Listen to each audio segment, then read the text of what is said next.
Let us start with the conference. First of all, I would like to ask His Excellency René van Gaal to welcome the participants. His Excellency, the floor is yours. Kata, thank you very much, and great to realize, because I don't really see everyone, but great to realize that so many have joined us in this conference on telemedicine. Ladies and gentlemen, a warm welcome to all speakers and participants at our online conference. As many of you may remember, the Netherlands Embassy is quite active in the field of healthcare and life sciences. Each year, with our Hungarian partners, we hold the so-called Dutch-Hungarian Healthcare Roundtable. And why do we do this? Of course, we want a strong dialogue on how to make the national healthcare systems in both our countries more sustainable. Moreover, we also support scientific and academic cooperation between the Dutch and Hungarian universities, such as Semmelweis or Corvinus University. And due to the coronavirus pandemic, however, this year we have to limit ourselves to a video conference, preserving properly the rules of physical distancing. And as you can understand, I'm a diplomat, so I'm an extrovert. I like to meet with people. So at least I'm very happy to meet with so many people at this video conference. This horrible pandemic is an obstacle to our conference, but of course it makes also the subject of telemedicine extremely relevant. Our webinar, I think, is timely for a couple of reasons. First, because we celebrate today International Day of Nurses.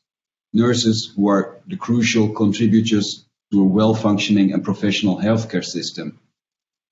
With the coronavirus pandemic, healthcare staff is valued even more.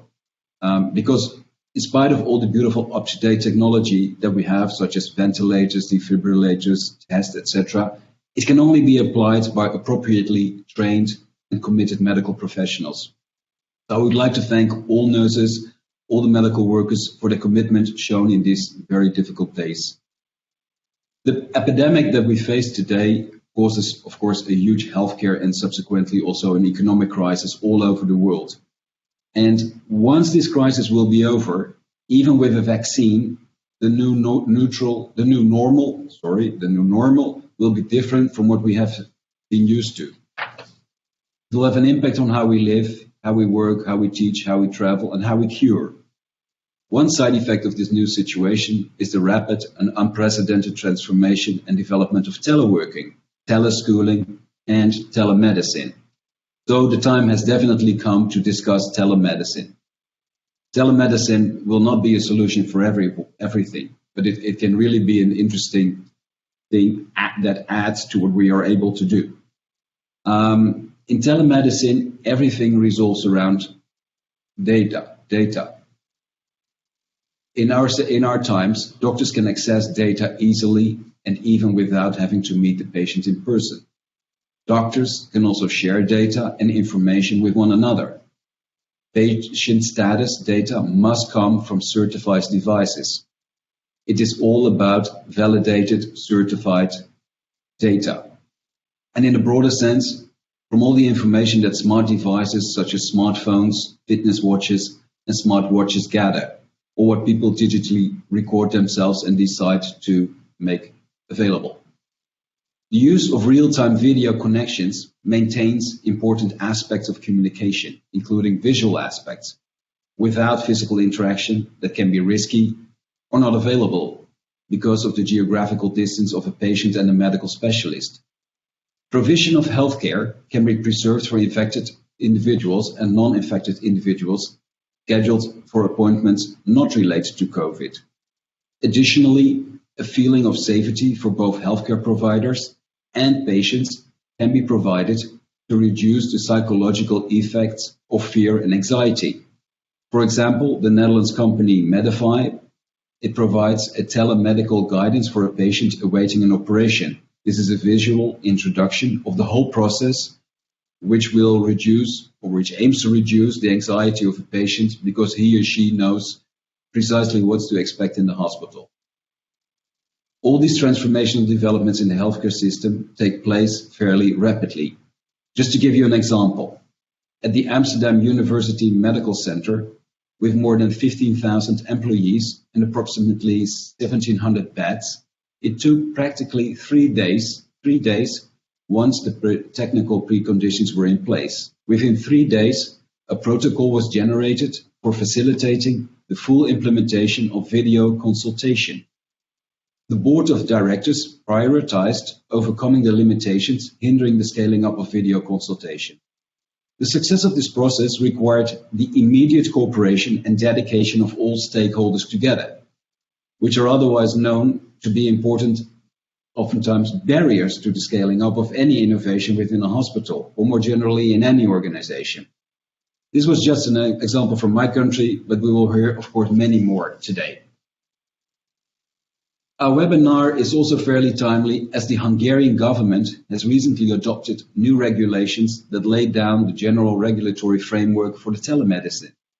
As a matter of fact, the solid foundations are already in place. The Hungarian national e-health infrastructure already handles all data on and related to patients in public health, including electronic prescriptions. Our Hungarian speakers and friends will develop more on this subject. I would also like to introduce, finally, the Dutch speakers. Our first speaker will be Professor Nick Guldemont. He's a well-known face at the Dutch-Hungarian healthcare roundtables. Professor Guldemont will speak about the main trends in telemedicine, as is active numerous e-health programs all over the world, from the UK to Brazil. The professor has a very impressive bio. Besides being a senior researcher at Leiden University and being a professor of integrated care and technology at Tikhonov First Moscow State Medical University, he's also a political advisor to the health ministry, and he was architect of the national e-health and big data strategy in the Netherlands.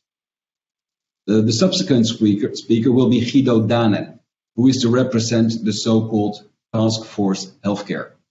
This task force is a platform that aims to connect and support innovative organizations in the Dutch life sciences and health sector. It's established in 1996, so it's been going on already for close to 25 years. And the network consists of partners from industry, knowledge institutes, NGOs, healthcare providers, and the government.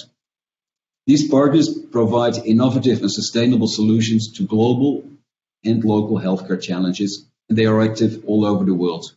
So don't hesitate also after this conference to contact Guido. The Dutch experience and best practices will also be demonstrated by 3 very different companies from the Netherlands: Philips, Spectator, and Medify. Last but not least, I would also very much like to thank PricewaterhouseCoopers PwC, with which we cooperated to organize this webinar for the Hungarian audience, for the European, the international audience. And of course, also I'd like to express my thanks for the Netherlands agency, the Netherlands Enterprise Agency, in promoting this event, which organization, the RVO, it's called the Netherlands Enterprise Agency, it provides support for the embassy to develop business relations in various sectors, including this one. Just as a last thing, my embassy has created a LinkedIn group to facilitate the networking of the participants. So after the webinar, please join this group in order to keep in touch with each other and to share experiences. We will send out the invitation link to all participants to the group with the heading Sustainable Healthcare Connecting Netherlands and Hungary. It will be sent to you. So thank you very much for your attention. I wish us all, myself and you, a great conference, and let's hope that we can be as productive as possible under these conditions of video conferencing. Thank you for your attention.